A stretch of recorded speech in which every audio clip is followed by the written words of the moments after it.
கிராமத்து பாரம்பரியம் நேயர்கள் அனைவருக்கும் அன்பான வணக்கம். இப்போ ஆடி வெள்ளிக்கிழமையில அம்மனை எப்படி வழிபடுறது அப்படிங்கிறத பற்றி பார்ப்போம். அந்த வீடியோக்குள்ளே போகிறதுக்கு முன்னாடி என்னோட சேனலை இதுவரைக்கும் நீங்கள் சப்ஸ்கிரைப் பண்ணலை அப்படின்னா சப்ஸ்கிரைப் பண்ணிக்கோங்க. அப்போ தான் நான் போடுற ஒரு வீடியோவும் உங்களுக்கு தொடர்ந்து வந்துக்கிட்டே இருக்கும். அடுத்தது இப்போ வீடியோக்குள்ளே போகலாம்.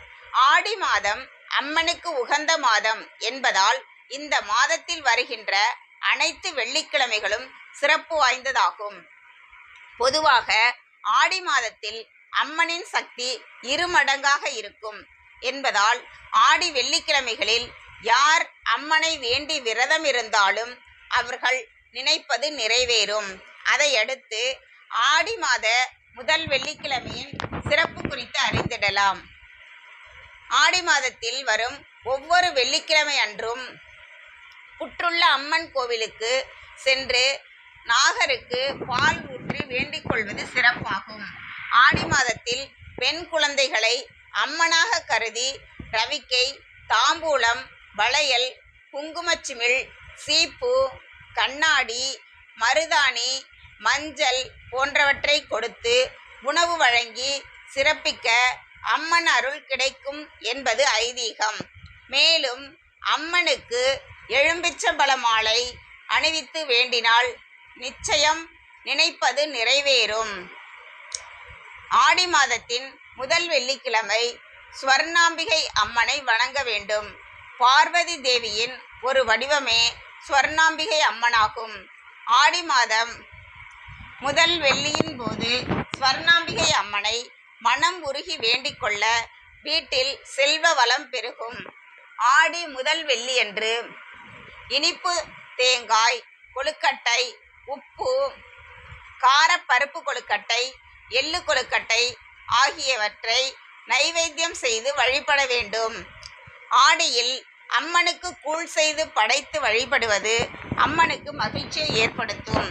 அம்மனுக்கு மாவிளக்கேற்றி வழிபாடு செய்வதும் குடும்பத்திற்கு முன்னேற்றத்தை கொடுக்கும்.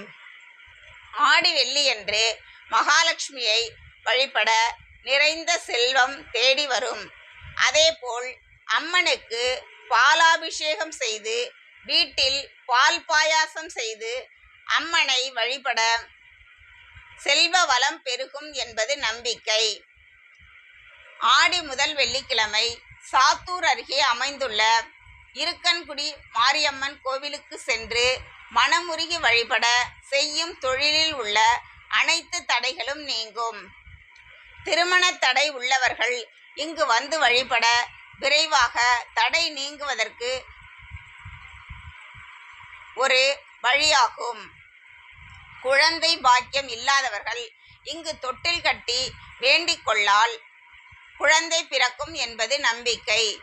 திருபுவனம் அருகே உள்ள மடப்புரம் காளியம்மன் கோயிலில் ஆடி வெள்ளியை முன்னிட்டு அதிகாலை முதல் இரவு நடை சாற்றும் வரை பல்லாயிரக்கணக்கான பக்தர்கள் எலுமிச்சம்பழ மாலை நேர்த்தி கடன் செலுத்துகின்றனர்.